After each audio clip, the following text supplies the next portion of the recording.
पिता को दंगम दंगा, जिंदा पिता है, मां है, एक लोटा पानी से भेंट नहीं। पानी किसको? एक नैका बाप है मरा हुआ,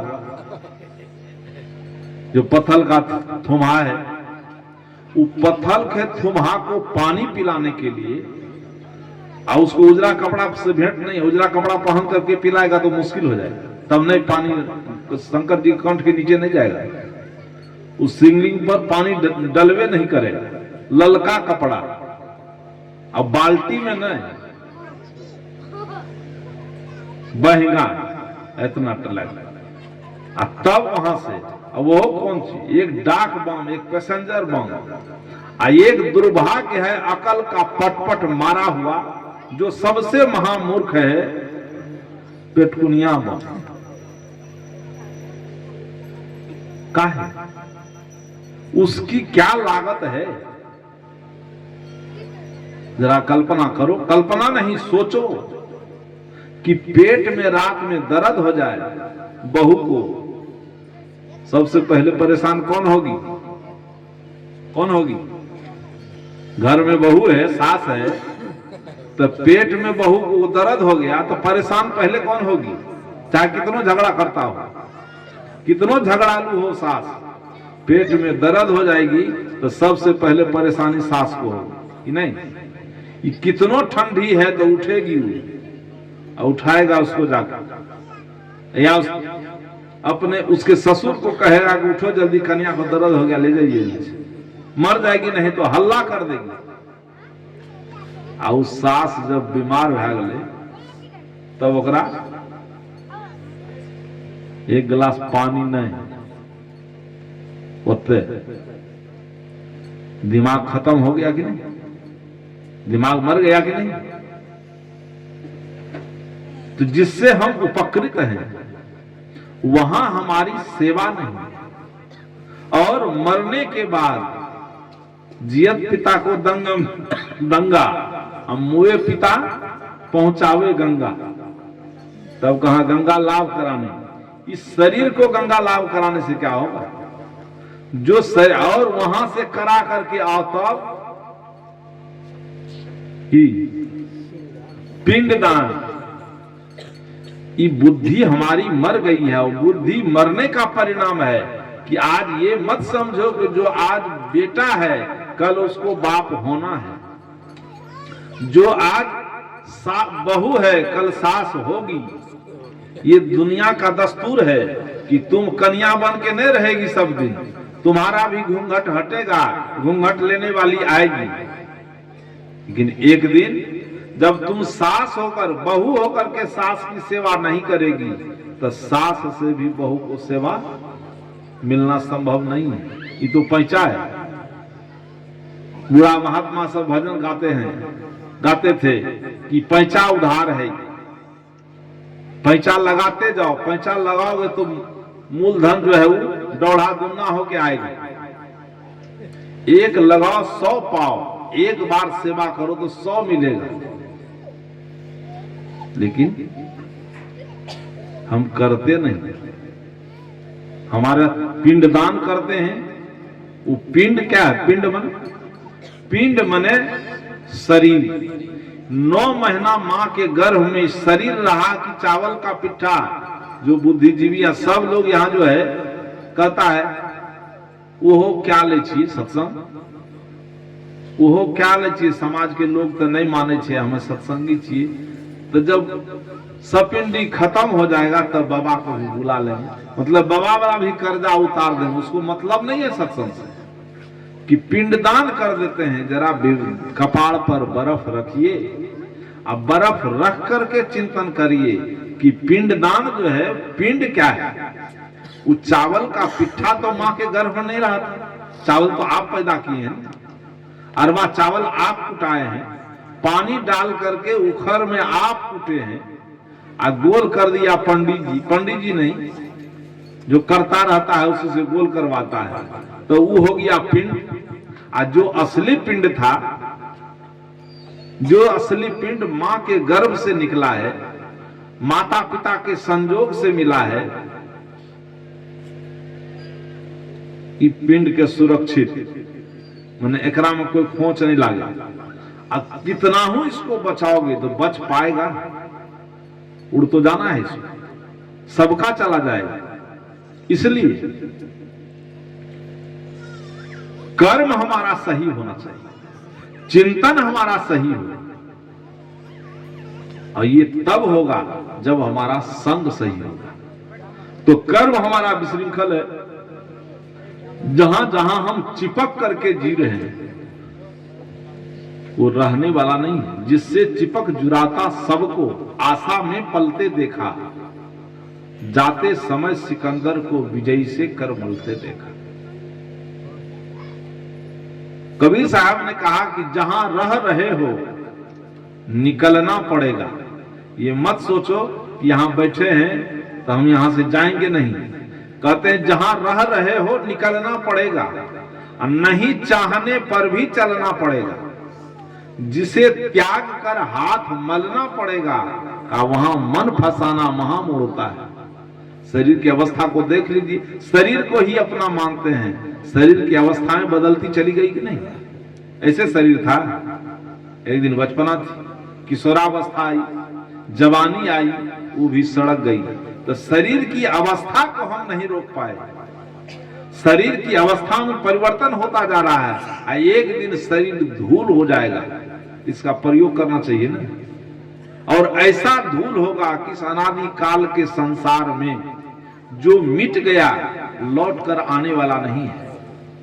उसका अस्तित्व रहने वाला नहीं है। केवल उसका जो सुकर्म है। आज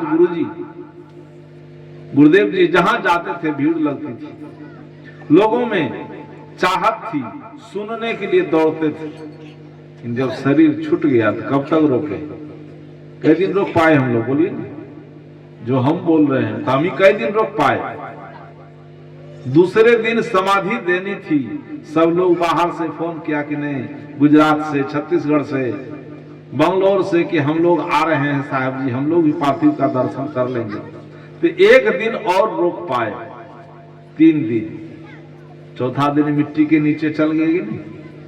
और ऐसे चले गए कि सदा सदा के लिए इस अस्तित्व में कहीं दिखाई दे रहा है। फोटो देखिए, फोटो देख रहा, ठीक है, केवल उनका जो चरित्र है, उनका जो ज्ञान है, वही ज्ञान जो है वो भी किसी किसी में, धरती पर सब आदमी के पास नहीं। जो उनसे जुड़े हुए थे उनका ज्ञान उसके मस्तिष्क में गूंज रहा है, गूंजते गूंजते एक दिन समाप्त हो जाएगा। गुरु जी अपना जीवन लगा दिए कि नहीं? हम लोग निवेदन करते थे कि मंच पर नहीं जाना है, नहीं बोलिए।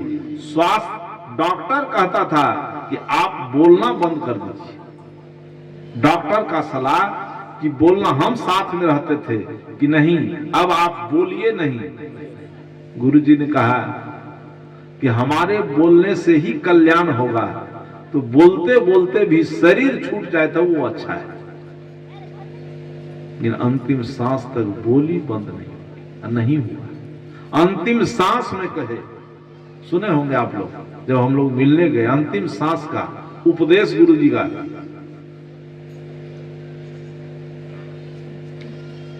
संस्कृत में श्लोक है, भाव कह रहा हूं, उपदेश है कि जो अनैतिक ढंग से धनार्जन करता है और जो किया है, जो विश्वासघात किया है, यूट्यूब में है, सुन लीजिएगा, केवल भाव बता देता हूं। कहा जो विश्वासघात करके धन को जमा करता है, उसके धन की आयु 10 दिन, 10 महीना, 10 साल, 11वां साल उसका अस्तित्व मिट जाता है। अंतिम सांस तक।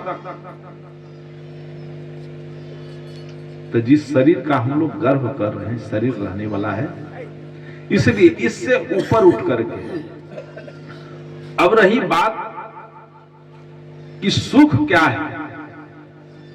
सुख को बिल्कुल सूत्र रूप में अनुकूल प्राणी पदार्थों के मिलने से सुख होता है, और प्रतिकूल प्राणी पदार्थ के मिलने से दुख होता है।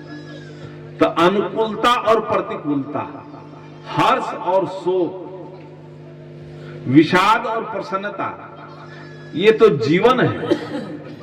ये जब तक शरीर है, शरीर में आत्मा है, इस संसार में है, तब तक ये हर्ष और विषाद होता रहेगा। क्योंकि हर्ष विषाद से हम जोड़ लेते हैं। धन से जोड़ लिए, धन की हानि हो गई, विषाद हो गया।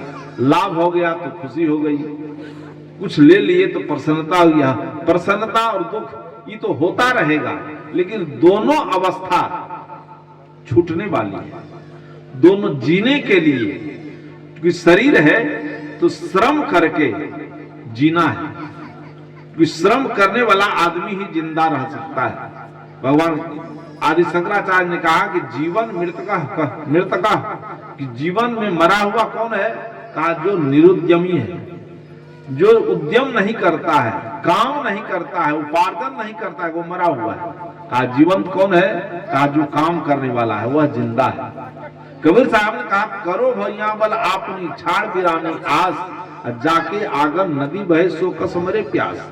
श्रम से जो उत्पादन होता है, उस उत्पादन से संतुष्ट होकर के उस पदार्थ का उपभोग करना, शरीर को जीना, लेकिन इससे ऊपर उठ करके आत्म तल पर आत्मिक चिंतन करना है। अंततः ये सब छूटने वाला है। जन में धन में जिएंगे, जन में जिएंगे, धन की आवश्यकता शरीर को है, जन की आवश्यकता है, सहयोग की आवश्यकता है, लेकिन सब में जीते हुए ये भाव भीतर से साधक का होना चाहिए। जो साधक है, साधिका है, कि हमारा कुछ नहीं है, ये सब कुछ छूटने वाला है, रहेगा भीतर से। जब साधना में हम उतरेंगे, ध्यान में उतरेंगे, इसलिए सबको ध्यान में बैठना चाहिए। सबको ध्यान और चिंतन करना चाहिए कि मैं कौन हूं, संसार क्या है, संसार के साथ मेरा क्या संबंध है। ये ज्ञान जब तक नहीं होगा तो आप रचते पचते, पूजा करते, प्रार्थना करते मर जाएंगे, कुछ मिलने वाला नहीं। आत्म कल्याण भी जीवन काल में ही करना है। मोक्ष की उपलब्धि भी जीवन काल में, मोक्ष मिलने की चीज नहीं है। संसार में रह करके, संसार से अलग होकर के जीना कैसे? कवि ने कहा पानी है। अच्छा, कटहल का सब्जी बनाते हैं। कटहल कैसे? पहले क्या करते हैं? क्या करती है? तेल लगाती है। पहले सरसों तेल हाथ में लगा करके, तब कटहल की सब्जी। सरसों तेल क्यों लगाते हैं? कि हाथ में लाशा नहीं लगे।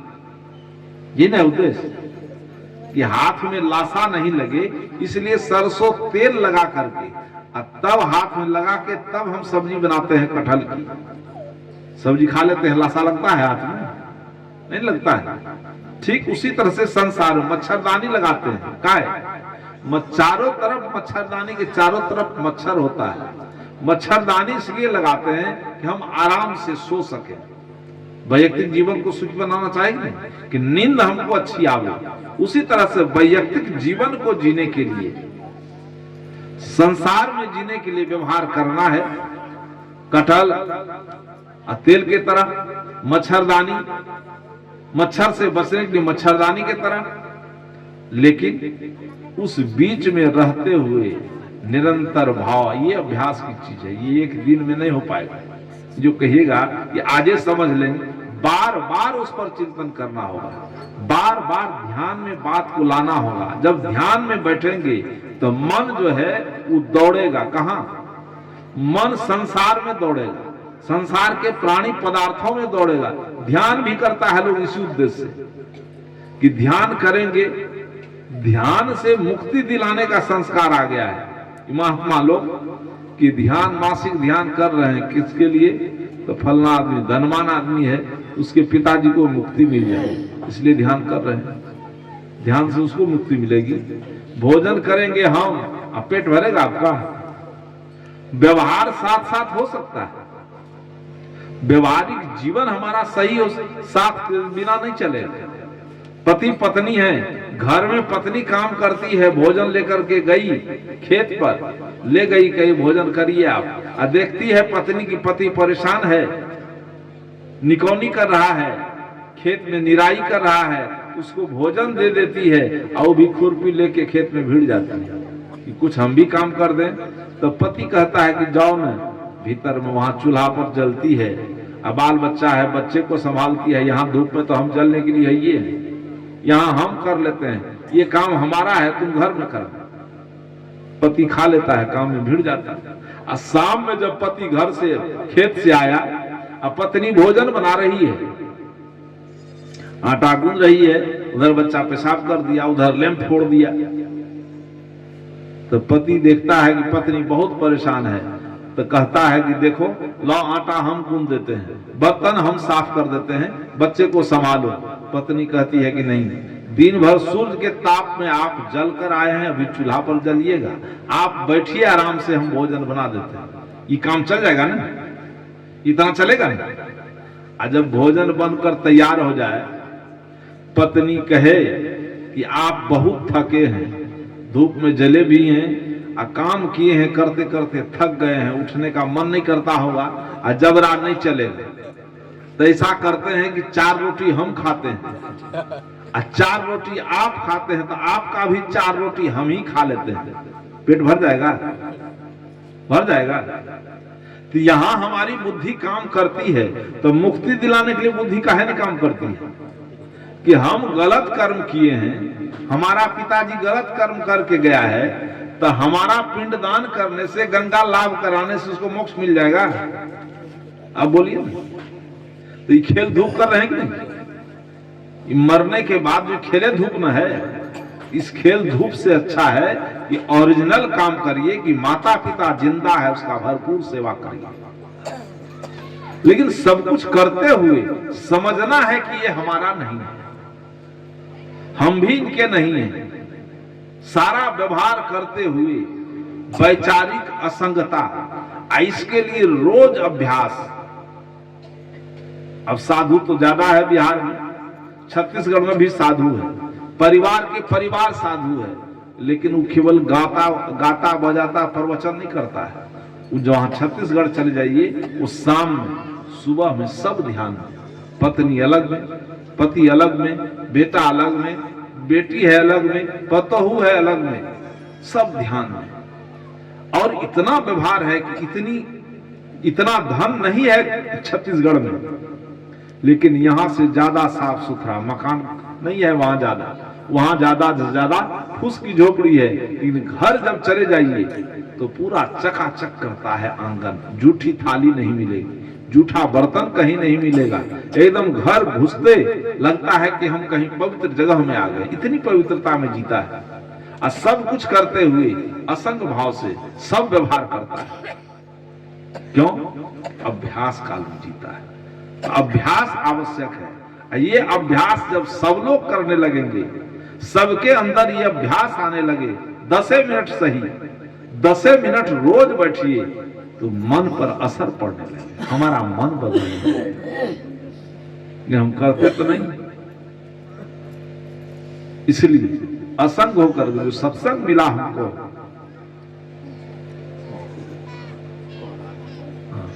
जो हमको सत्संग मिला, आज देखिए हम तो कहे परसल आए थे, बगल में किया, कहा कि 10-15 हजार रुपया में टेंट बाजा सब हो गया। हम काहे किया?